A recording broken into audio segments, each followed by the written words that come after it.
Amin. Silakan duduk Bapak Ibu. Terima kasih Pak Pendeta Dr. Hari udah ajak saya ke sini. Terima kasih ya. Yang ini nextnya bawa. Ayo kita coba. Belum ya? Ya.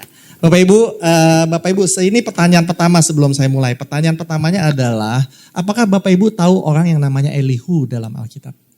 Yang tahu boleh angkat tangan. Yang tahu yang namanya Elihu dalam Alkitab itu siapa? Bapak Ibu. Ada yang tahu yang namanya Elihu nggak? Kalau Musa kita tahu ya, Daud kita tahu ya, terus kalau Salomo kita tahu. Tapi Elihu tahu nggak? Ini ada Ibu Nengsi. Ibu Nengsi, Elihu siapa? Siapa Bu Nengsi Elihu? Kalau boleh tahu, ini ada Ciliana. Ciliana, Elihu siapa Ciliana? Elihu. Nah Bapak Ibu, Elihu adalah tokoh yang aneh. Tapi Elihu ini ternyata sangat pintar. Sayangnya kita jarang dengar khotbah tentang dia. Tapi hari ini Tuhan lucu sekali. Tuhan suruh kita ngomongin tentang Elihu. Mari kita lihat Elihu. Jadi Elihu itu ngomong di Elihu pasal Ayub 36 dia ngomong gini.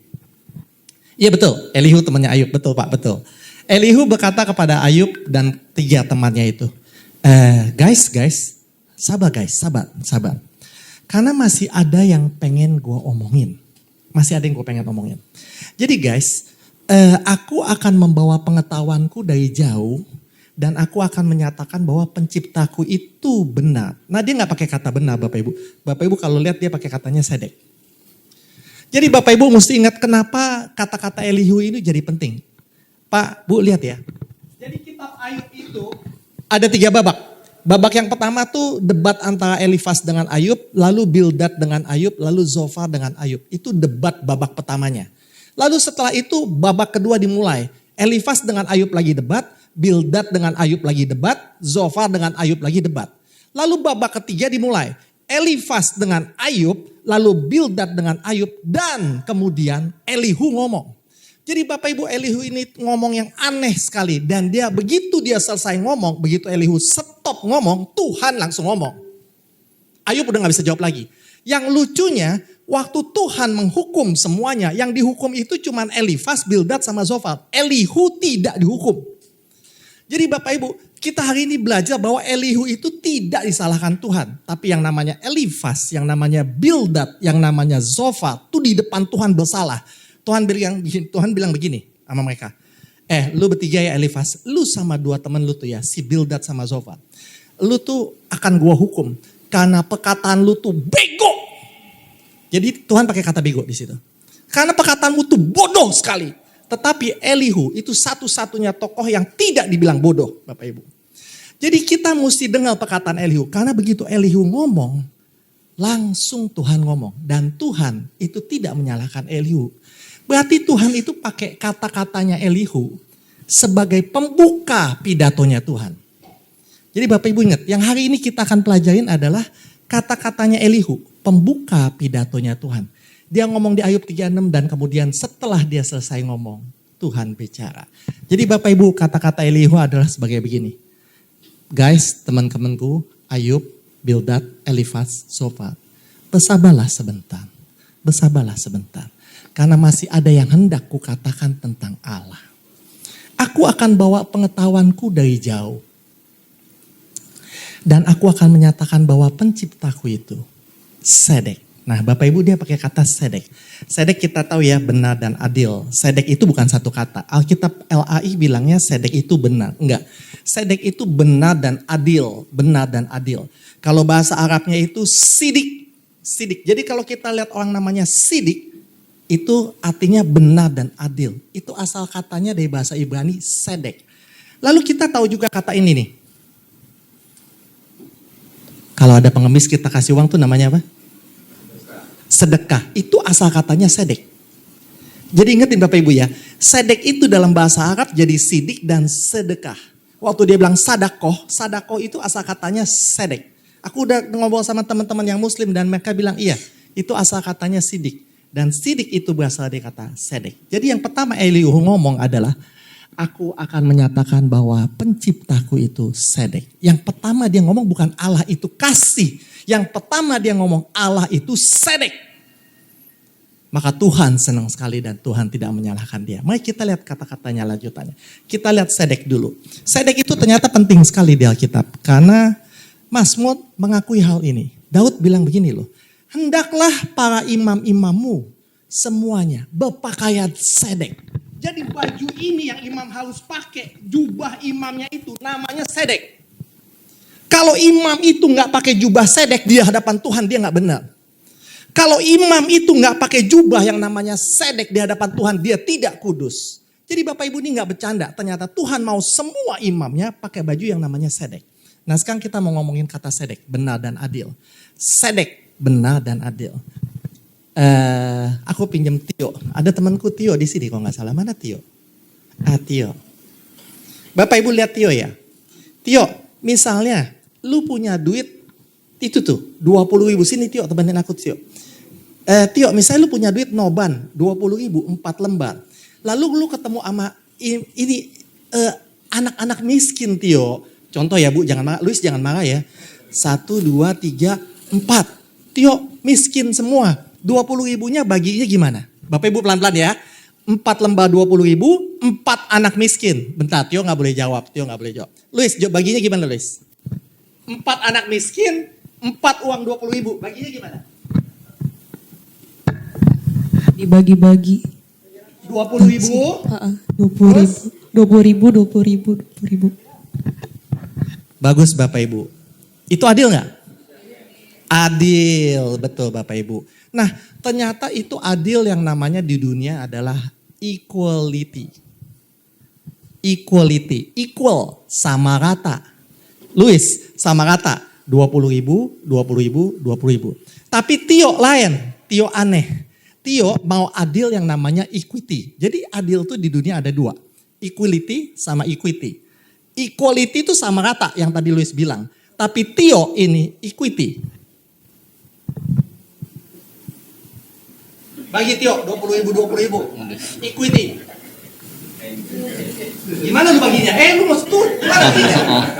Gimana baginya? Oh, saya lihat dari orangnya, saya lihat kira-kira orang ini butuhnya. Maksudnya orang ini butuhnya berapa gimana? Misalkan misalkan, Luis. mohon maaf ya, misalkan ibu ini punya suami, punya anak. Punya suami, punya anak. Misalkan. Jangan marah ya. Jangan marah ya. Jadi misalkan ini suami istri punya anak 2, sedangkan ini Punya suami 2, anak 1 maksudnya. enggak, bukan punya suami 1 Pak. Suami 1, anak 2. Nah misalkan ini bujangan. Bujangan. Otomatis saya lebih dahulukan ini lebih banyak. Oh, jadi tanya dulu, Bu, Ibu butuh apa? Enggak, saya lihat dari kenyataannya aja. Misalkan ini suami istri punya anak 2, ini bujangan, ini gadis, ini bujangan. Ya. Nah, saya kasih aja yang ini lebih besar 50, ini yang lain 10. Oh, gitu. Masih sisa 20, bener ya 80 ya? 80. Iya. Bagus sekali Tio, pinjam. Jadi Bapak Ibu lihat, Tio tidak mau menggunakan prinsip sama rata. Dia menggunakan prinsip equity. Lu butuhnya apa? Lu butuh lebih banyak, lu butuh lebih dekat. Lagian lu semuanya punya jam tangan Rolex. Ya udah lu 10.000 aja. Tapi dia punya anak 2 dan punya keluarga.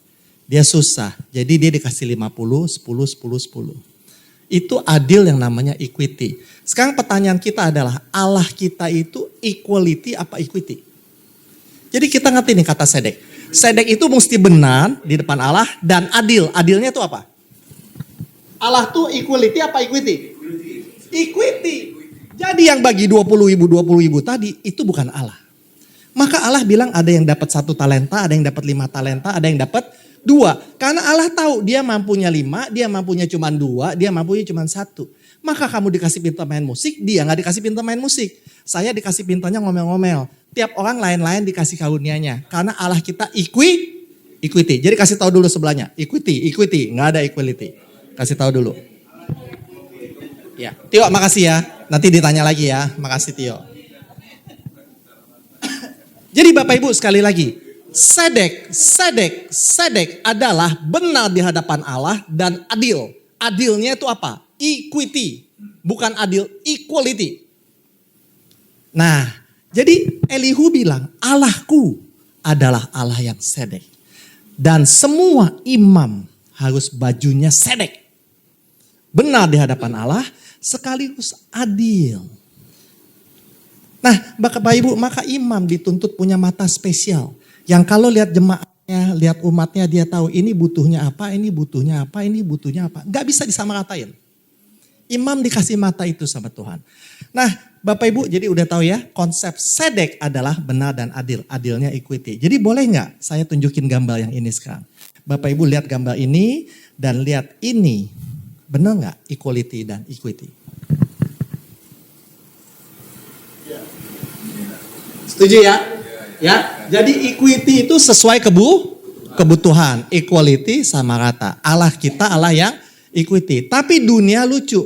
Ternyata dunia menantang lebih lanjut. Dia bilang bukan cuma 2 konsep keadilan. Ada 3 konsep keadilan. Jadi Bapak Ibu pelan-pelan ya. Kita lagi bertempur lawan dunia ngomongin apa yang namanya adil. Dan dunia bilang keadilan itu ada 3 macam. Equality, equity, dan justice. Bapak Ibu, ini gambarnya. Coba Bapak Ibu lihat yang mana yang sebenarnya adil.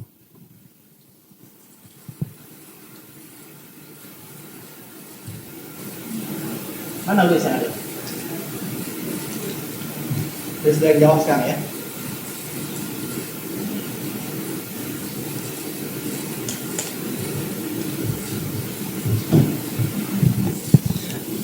Pak Karel, mana yang justice?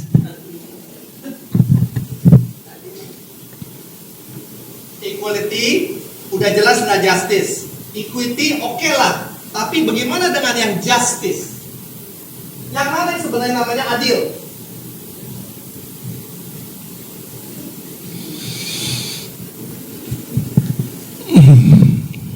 Tarik nafas ya, pusing ya.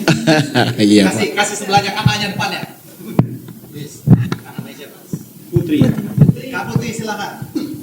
Kanan bawah. Kenapa lu bilang kanan bawah Putri? Karena dia apa sih maksudnya dari alatnya gitu dia mampu. Gitu sih. Gak tahu. Mampu. Bapak Ibu lihat nggak yang Putri ngomongin kanan bawah ini yang diubah apanya sih?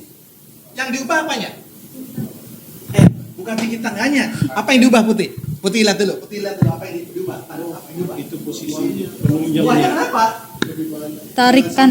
Buahnya sama. Memang pohonnya buahnya sama. bukan penunjang. Tools. Apa yang diubah? Penunjang tangganya itu yang kuning. Iya toolsnya. Tangganya sama. Tangganya sama equality. Bentuk pohonnya diubah. Oh. Iya. Betul. Thank you kok. Kok nanti Putri lihat ya. Ya. Pohonnya yang diubah. Jadi Bapak Ibu, iya nih. Sekarang nanya, equality kita udah tahu nggak adil. Equity lumayan, tapi justice pohonnya yang diubah. Jadi sekarang pertanyaan kita adalah mana yang namanya adil di mata Allah? Equality, equity apa justice?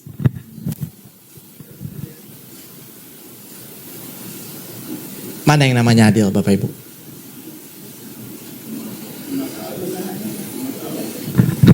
Tunggu pelan-pelan kok. Tunggu benar pelan-pelan. Kalau kita jual Koko misalnya kepala PJKA. Koko pengen jual tiket. Mau pakai prinsip equality atau equity, orang kaya bayar mahal, orang miskin bayar murah, atau mau pakai prinsip justice? Semua bayar sama. Justice kalau jual tiket kereta. Tapi kalau dana bantuan sosial untuk sekolah pakai prinsip apa? Equity. Sesuai kebutuhan. Yang ini anaknya 4, yang ini anaknya 2, yang ini anaknya belum menikah. Ya, lain. Jadi Bapak Ibu, kadang-kadang kita pakai equity, kadang-kadang kita pakai justice, kadang-kadang kita pakai equality. Louis paham? Jadi tiga-tiganya dipakai sama Tuhan. Nah pertanyaannya tiap kasus itu kita mesti pakai equality, apa equity, apa justice. Tergantung kasus dan kemudian saya harus mengaku bahwa saya tidak tahu mana yang adil. Maka yang namanya sedek buat pendeta kayak saya nakutin. Saya tahu yang benarnya apa, tapi adilnya saya nggak tahu. Karena saya nggak tahu situasi orang itu.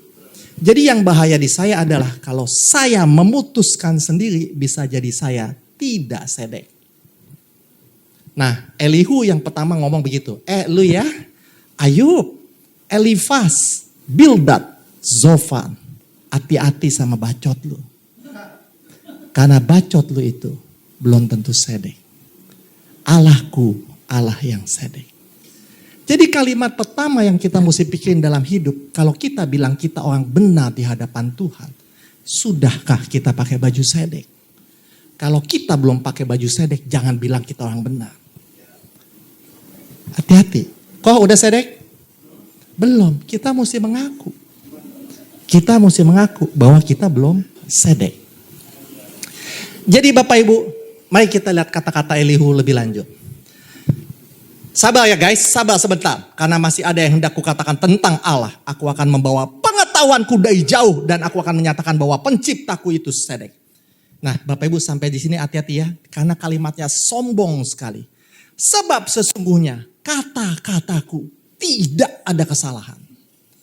Dan orang yang sempurna pengetahuannya seperti aku ini sedang berada bersama kamu. Wah, kata-katanya ngeri. Padahal di antara 4 orang itu yang paling muda itu Elihu. Dan dia dengan sombongnya, orang yang sempurna pengetahuannya seperti aku sedang berada bersamamu. Karena itu dengarkan aku. Wah Bapak Ibu, sombong sekali. Sombong. Apakah Elihu sempurna pengetahuannya Bapak Ibu? Iya. Iya. Tuhan kemudian membuktikan bahwa memang pengetahuan dia sempurna. Tuhan tidak menyalahkan dia sama sekali. Ayub Tuhan tegur. Elifas, Bildad, Zofar, Tuhan mau hukum karena bego kata Tuhan. Tetapi Elihu Tuhan tidak ngomong apa-apa. Jadi Bapak Ibu hati-hati sama baca kitab Ayub kalau baca kata-kata Elihu. Sebab kata-katanya itu bagus sekali. Mari kita lanjutkan. Sekarang kita udah tahu bahwa Elihu itu sempurna pengetahuannya. Dia ngaku sendiri. Tapi Tuhan juga mengakui hal itu.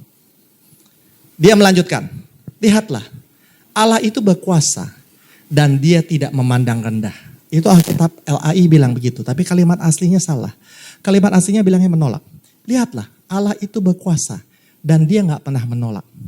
Dia berkuasa atas kekuatan akal manusia. Luis, gue pinjam lu dulu boleh gak? Ya, Luis menarik soalnya. Pinjam ya Luis, naik ke atas ini. Bapak Ibu lihat ya, saya Allah. Dan saya itu mampu mengatur, dan saya itu mampu mengatur otaknya Luis. Saya mampu. Aku, Allah itu berkuasa dan dia mampu mengatur kekuatan hati dan akal manusia. Tetapi dia tidak pernah menolak. Artinya, apapun otaknya Luis, apapun isi pikirannya, Allah tidak tolak. Allah tidak mau halangi. Hebat gak? Jadi Elihu bilang, lu hati-hati ya sama Allah gue ya. Allah gue tuh mampu loh ngatur otak lu semua. Tapi Allah gue tidak menolak. Maka kita bilang itu bahasa kerennya free will. Allah mampu ngatur otak tiap orang. Tapi Allah biarkan tiap orang berpikir masing-masing. Free will masing-masing. Jadi ini kalimatnya. Lihat, Allah itu berkuasa guys. Dan dia tidak pernah menolak. Dia berkuasa atas kekuatan akal manusia. Tapi guys, lu jangan lupa. Allah tidak akan membiarkan orang rasya hidup. Orang fasik. Bapak Ibu, dosa tuh di Alkitab ada 5 bahasanya. Perjanjian lama tuh bilang dosa ada yang bahasanya afon, ada yang bahasanya pesya, ada yang bahasanya cata'ah, ada yang bahasanya rasya, ada yang bahasanya te'ah. Syagak. Nah Bapak Ibu, yang di ngomongin ini dosa rasya, kriminal. Nih, Luis, kamu ngeliat cowok, kamu udah menikah ya? Luis udah menikah. Lalu dia lihat ada cowok gaya Koreaan lagi lewat. Tio lewat. Tio lewat. Tio tolong Tio cepetan. Tio cepetan. Waktu gua habis nih. Ayo Tio tolong Tio. Jalan lewat. Nah cowok gaya Koreaan. Padahal udah punya suami. Tapi dia ngelirik. Nah kata Tuhan apa? Jika engkau memandang seseorang dan menginginkannya engkau sudah berdosa. Nah Bapak Ibu itu namanya afon. Itu namanya dosa afon. Itu dosa dalam hati. Tapi kemudian mulai toel-toel. Tio lewat lagi, mau ditoel. Dikasih dada. Nah Tio. Balas Tio, balas. Nah, itu namanya mulai pesya. Berontak. Lalu kemudian, ini ada suaminya nih sebelahnya. Mulai meleset nih, mulai cataah. Mulai tanya, WA-nya berapa? Kasih kode. Tio lewat, kasih kode. WA berapa gitu. Kasih kode Tio, kasih kode Luis. WA berapa WA? Ya. Bapak Ibu ini namanya mulai meleset. Cataah. Nah, sampai sini paham ya Bapak Ibu ya? Tunggu sebentar. Terus yang namanya rahasia apa? Yang namanya rahasia, dia melakukan itu berulang-ulang. Jadi sama Tio juga, sama si Kokoh juga, sama Pak Karel juga, sama Pak Syafisal juga, sama Pak Tikno juga. Berulang-ulang, itu namanya kriminal. Thank you ya Luis, makasih. Jadi Bapak Ibu, Elihu bilang, Allah tidak akan pernah membiarkan orang kriminal yang dosanya berulang-ulang hidup. Tetapi dia akan memberikan hukum kepada orang sengsara. Nah Bapak Ibu kalimatnya sampai sini gak jelimet. Ingat ya, ini kitab Ayub, kitab teka-teki, kitab yang bijak sekali. Bapak Ibu mesti ingat, Salomo belajar dari Ayub. Daud belajar dari Ayub. Jadi kitab ini yang kitab hikmat pertama tuh nomor 1 Ayub. Karena Daud belajar dari situ, Salomo belajar dari situ. Nah Elihu bilang, tetapi Allah akan memberikan hukum kepada orang yang sengsara. Nah Bapak Ibu sampai sini kita libet. Bapak Ibu lihat ya. Karena dia berkata hal yang aneh. Koh gua nanya, Koh lu namanya siapa sih tadi gue lupa sorry. Thomas. Koh Thomas. Hidup lu lagi sengsara. Tuhan tolong gua dong. Gua sengsara nih. Susah banget hidup gua. Udah bikin malu Tuhan. Boleh gak minta tolong? Jadi lu minta tolong bantuan keuangan. Yang Tuhan kasih sama lu apa? Salah. Yang Tuhan kasih adalah mispat. Mispat. Nah, bukan taichan ya Bapak Ibu ya. Bapak Ibu lihat. Jadi kalau ada orang lagi sengsara, orang Kristen sengsara, dia mintanya uang, dikasihnya mispat. Bapak Ibu baca tuh kalimatnya. Dia akan memberikan mispat kepada orang sengsara.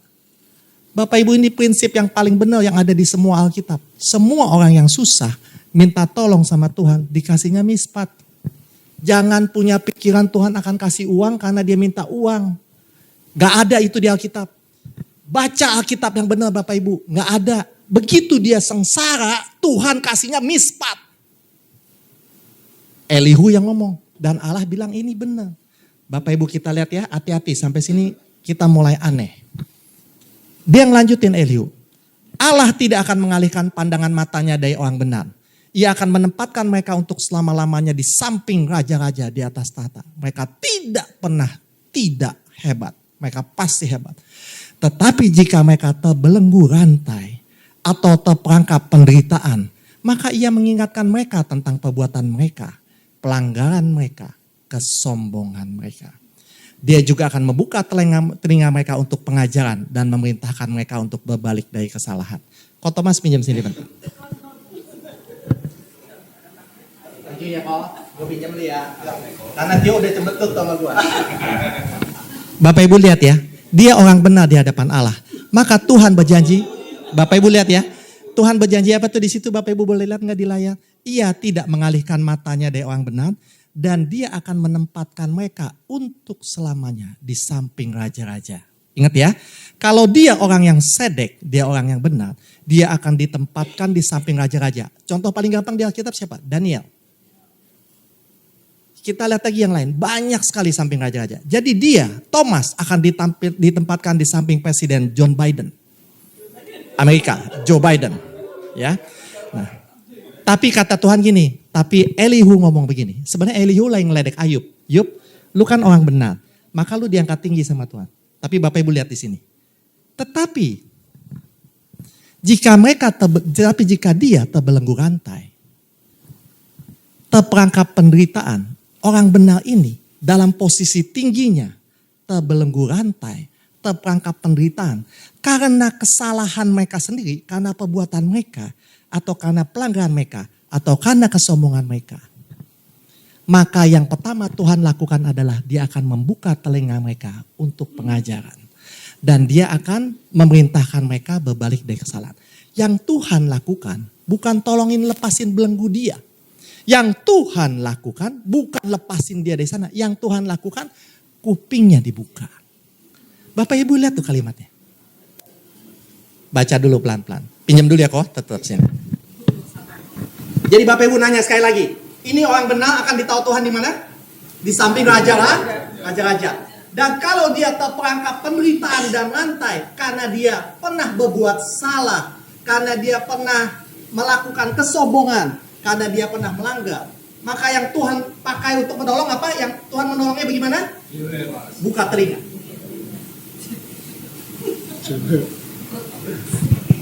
Bapak Ibu lihat, jadi orang sengsara kata Tuhan, pertama dikasih mispat. Saya pinjam mispat. Misalnya ini mispat. Alkitab ya Bapak Ibu. Dia akan dikasih mispat, lalu kemudian dia akan dibuka telinganya. Hati-hati tuh. Jadi dikasihnya pengajaran dan dikasihnya hukum dan kemudian dia dibuka telinganya. Ya. Lain kok. Lain. Jadi yang pertama dikasih pengajaran, tapi orang diajarin kadang-kadang telinganya budek kan? Benar kan? Kita udah ajarin sampai capek dia nggak ngerti-ngerti kan? Nah, karena telinganya tidak dibuka. Nah, tapi kalau dia orang benar, Tuhan akan kasih dia pengajaran dan Tuhan akan buka telinganya. Jadi nggak mungkin nggak ngerti. Paham ya? Sampai sini ya. Nah, kok boleh duduk lagi, nanti gue panggil lagi. Thank you, balikin dulu kok, ini bukan punya lu. Jangan lu bawa-bawa. Nanti gue dicari panitia.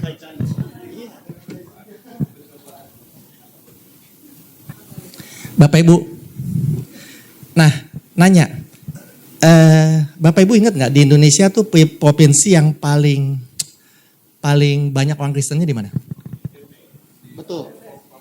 Betul. NTT sama Papua lebih banyak mana orang Kristennya?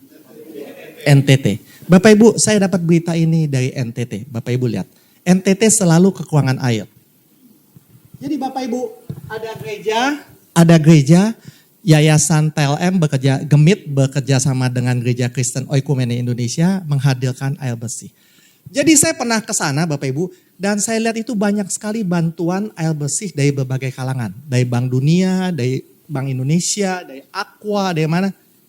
Mereka dapat bantuan. Saya nanya ya Bapak Ibu ya, mereka butuhnya air dan dikasih sama orang apa? Air. Itu kesalahan apa betul? Hati-hati ya, coba pikirin ya. Kita udah dengar Elihu nih. NTT itu isinya orang benar, semuanya orang Kristen. Semuanya kenal Tuhan Yesus, semuanya dikuduskan oleh darah Yesus. Lalu mereka butuh air yang dikasih sama dunia, yang dikasih sama gereja-gereja ke NTT, ke Kupang adalah air. Benar apa salah? Sekarang kita ngerti, salah. Salahnya kenapa kok? Iya dikasihnya sumber air, maksudnya sumber airnya ada, cuman disediain sumur, disediain penampungan. Itu salah apa betul? Bapak Ibu itu salah. Buktinya apa salah? Setelah bertahun-tahun itu berjalan Bapak Ibu, NTT di mana-mana ada sumur dan kelebihan sumur malah dan sumurnya tidak terawat. Yang terjadi adalah survei KPK 2018 menyatakan bahwa NTT adalah provinsi paling korup di Indonesia. Baca itu Bapak Ibu lihat. Ini Bapak Ibu lihat. Yang paling tidak korup itu Jawa Tengah. Dan yang paling korup siapa? NTT. Jadi Bapak Ibu coba kita mikir nih, di tempat orang Kristen paling banyak di Indonesia, di situ provinsi paling korup. Jadi nggak bisa, kalau Louis butuhnya uang, Tuhan tidak akan kasih dia uang, Tuhan akan kasih dia mispat, sama Tuhan akan buka telinganya. Pikirin Bapak Ibu, karena ini konsep datang dari Elihu. Jadi jangan pernah sama teman kita yang susah, kita doain. Dia butuhnya uang, butuhnya ekonomi, lalu kita doain ekonomi. Salah.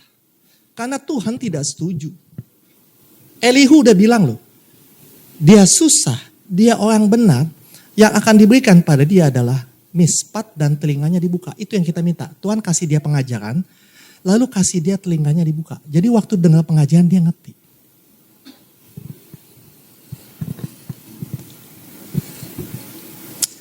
Bapak Ibu, Kita lihat lagi omongan Elihu. Elihu ngomongnya bagus sekali. Elihu ini ngomong persis sama seperti yang diomongin sama. Jadi Bapak Ibu kan kita udah lihat telinganya dibuka, lalu dia kemudian dikasih mispat. Gitu ya Bapak Ibu udah lihat. Nah, ini persis seperti ngomongan Tuhan Yesus di Lukas 13. Bapak Ibu lihat Lukas 11. Tuhan Yesus bilang begini loh. Baca dulu deh Bapak Ibu, baca dulu. Dalam hati aja, dalam hati.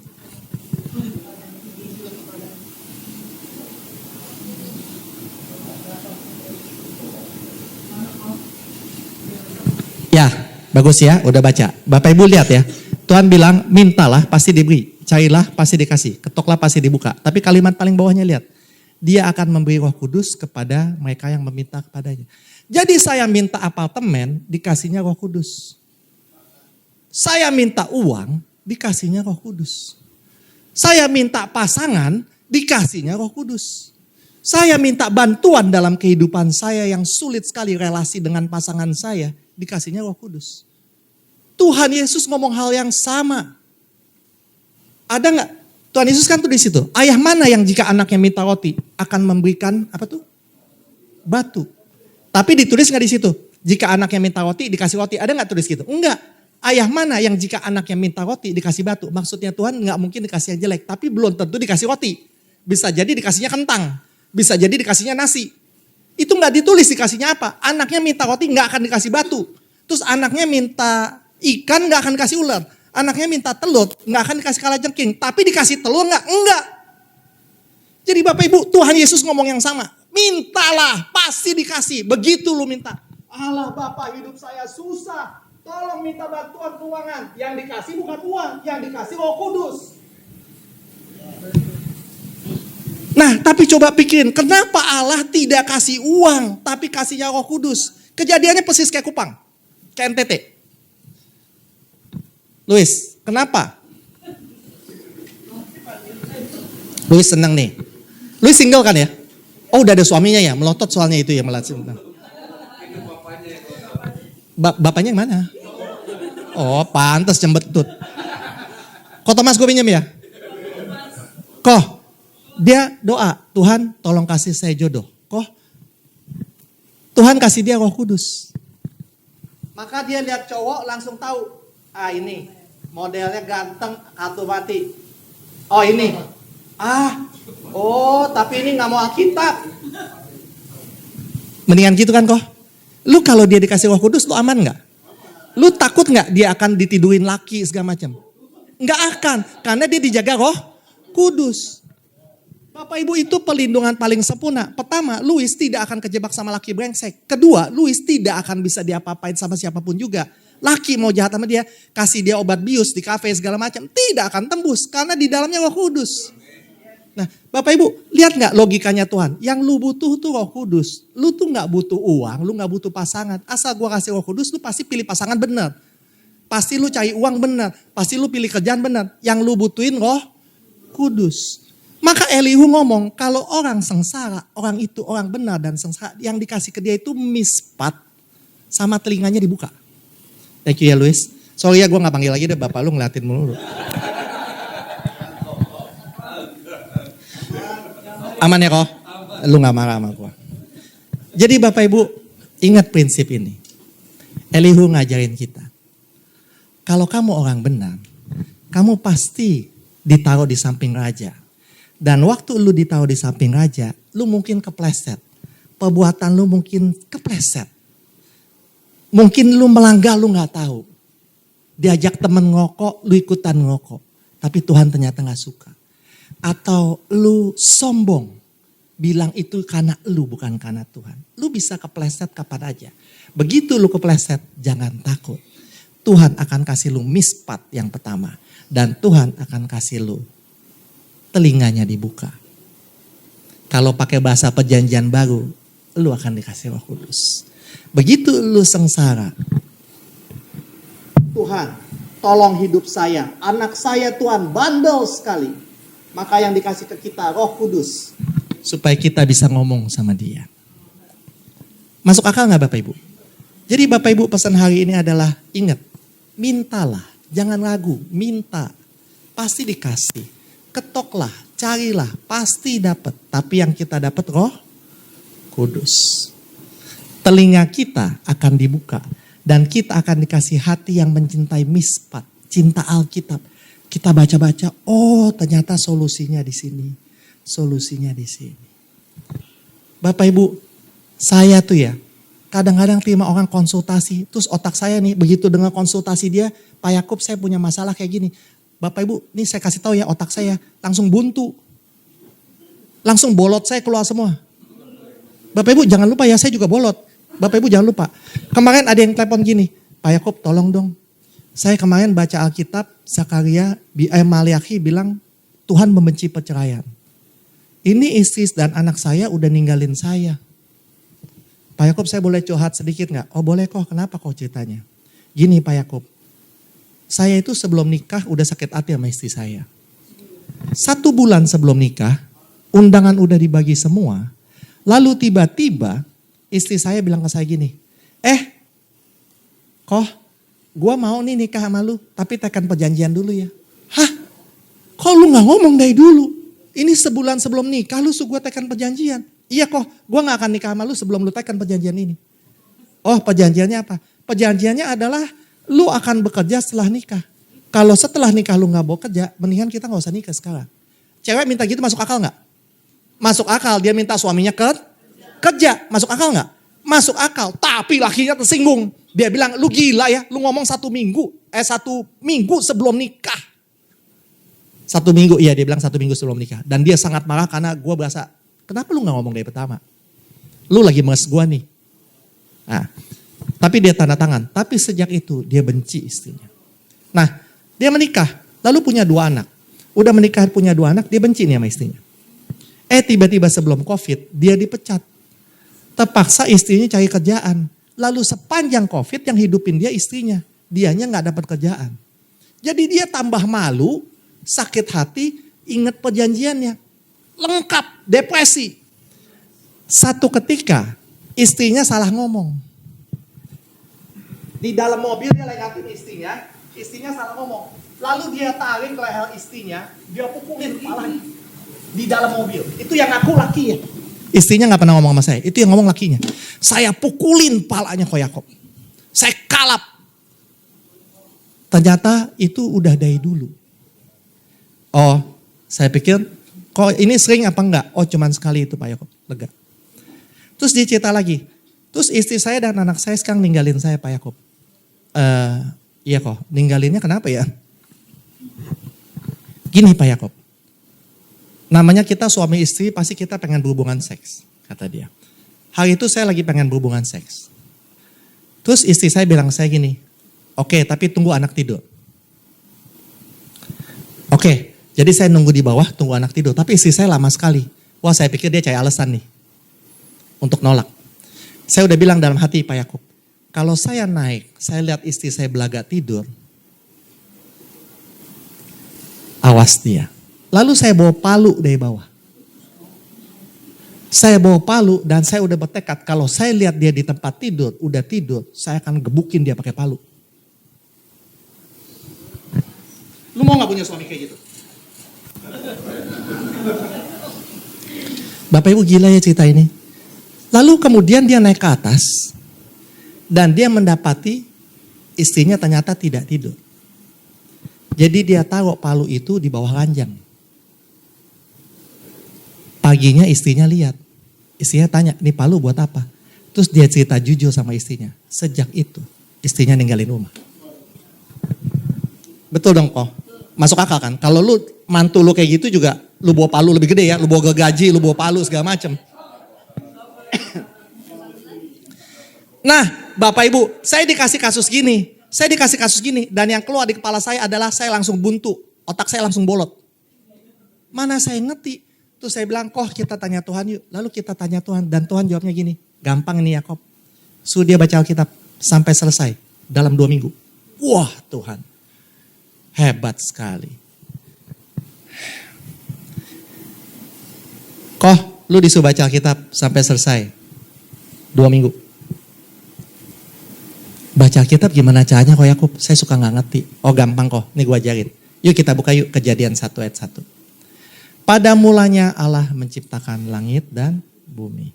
Kok waktu lu baca ayat ini ayat 1, ada 5 pertanyaan apa yang muncul di kepala lu?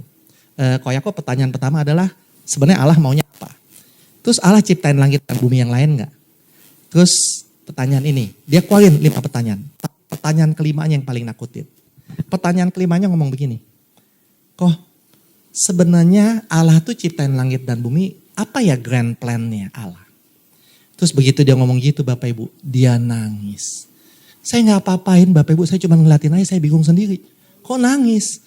Tuhan, maafkan saya Tuhan, saya merusak grand plan-mu. Engkau punya rencana sama dunia ini, tapi saya ini ngapain Tuhan? Dia nangis Bapak Ibu.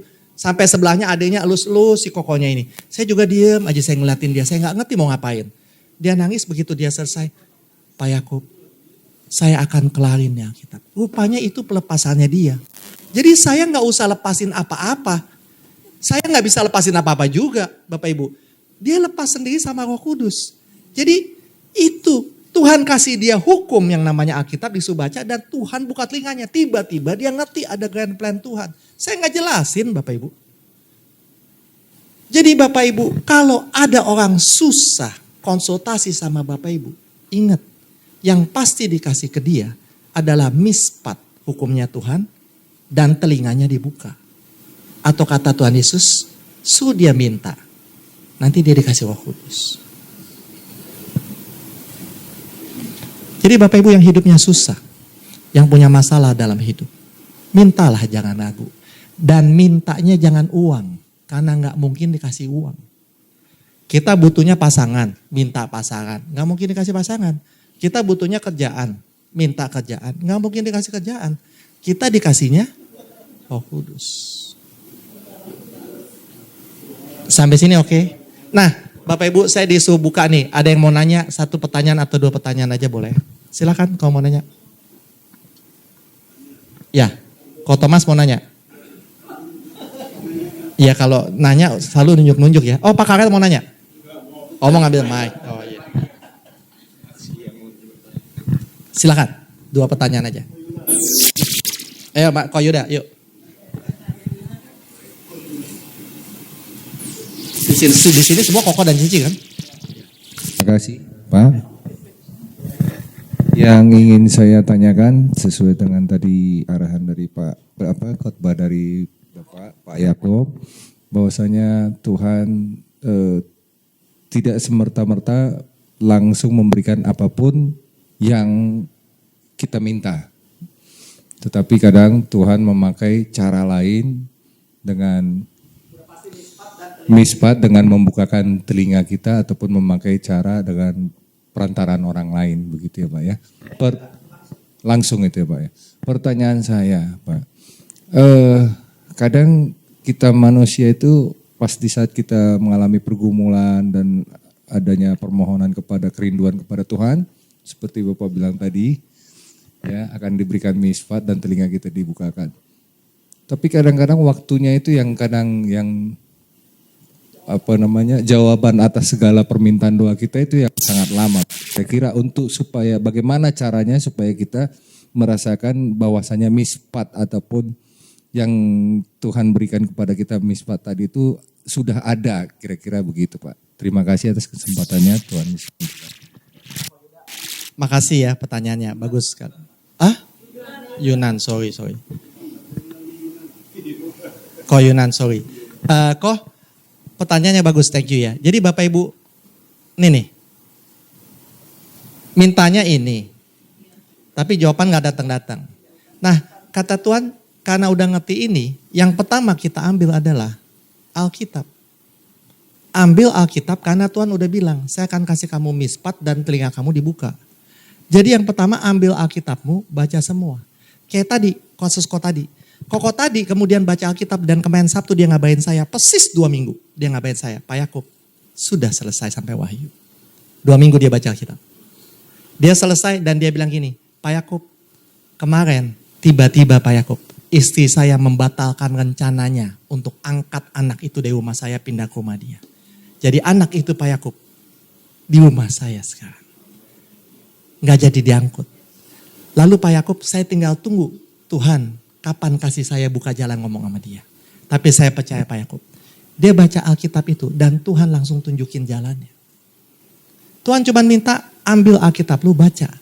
Nanti lu baca, gua akan kasih lu pengajaran, gua akan buka telinga lu. Tapi yang bandel yang bandel adalah dia minta uang dan dia nggak mau buka Alkitabnya. Dia tetap tungguinnya uang.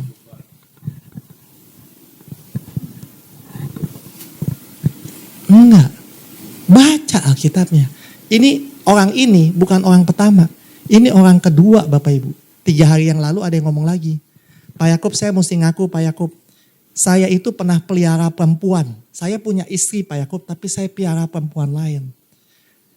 Lalu ketahuan sama istri saya udah putusin piaraan saya itu. Pak Yakub, kemudian istri saya pulang dari Hong Kong, dia kerjanya TKI Pak Yakub. Dia pulang dari Hong Kong, hati kecil saya bilang, periksa handphonenya. Saya periksa handphonenya, nggak ada apa-apa Pak Yakub. Lalu hati kecil saya bilang lagi, periksa yang benar handphonenya. Saya periksa benar, baru saya ketemu istri saya punya orang lain. Jadi istri saya tanya dia nggak mau ngaku. Sekarang saya diblok sama dia. Tapi saya minta solusi Pak Yakub sebab saya nggak pengen pernikahan saya pecah. Lalu Tuhan jawab yang sama, baca Alkitab.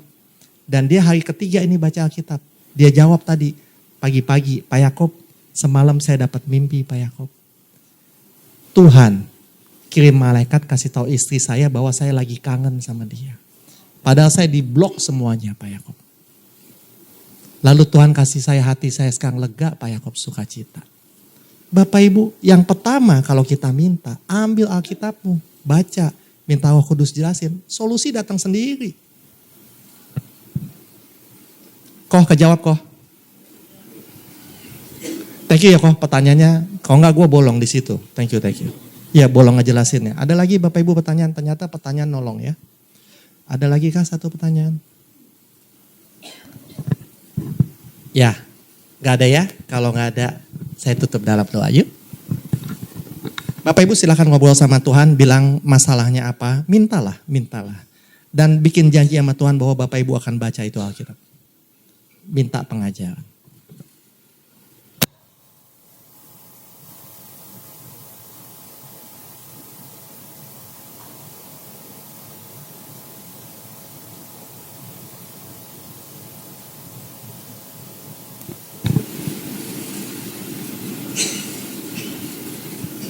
Bapak terima kasih karena kami boleh belajar dari Elihu Bapak. Orang yang sempurna pengetahuannya, orang yang tidak Engkau tolak. Engkau yang pakai lidahnya Tuhan. Bapak kami belajar bahwa orang benar pasti diangkat tinggi. Orang yang sedek Bapak, orang yang benar di hadapan-Mu. Pasti Engkau angkat dan tempatkan dia di samping raja-raja. Dan kalau dia bertindak salah, maka Engkau akan berikan dia mispat dan pengajaran Bapak. Engkau akan buka telinganya. Makasih ya Bapak. Karena ini sesuai dengan perkataan Tuhan Yesus. Apapun yang kamu minta, Allah Bapa akan berikan kamu Roh Kudus. Makasih ya Bapak, sekarang kami mengerti solusi untuk masalah kami. Kami minta sekarang Bapak, supaya kami semua diberikan hati yang cinta Alkitab. Kami diberikan telinga yang terbuka Bapak. Sehingga apapun perkataan Roh Kudus, pengajaran Roh Kudus kami mengerti. Sehingga semua masalah itu nanti selesai sendiri. Makasih ya Bapak untuk solusi yang baik ini. Jadi kami gak perlu repot berjuang mengatasi masalah kami Bapak. Kami hanya perlu repot baca Alkitab Tuhan. Dan mendengar pengajaran Roh Kudus. Makasih ya Bapak karena Engkau peduli pada kami. Dalam nama Tuhan Yesus, amin.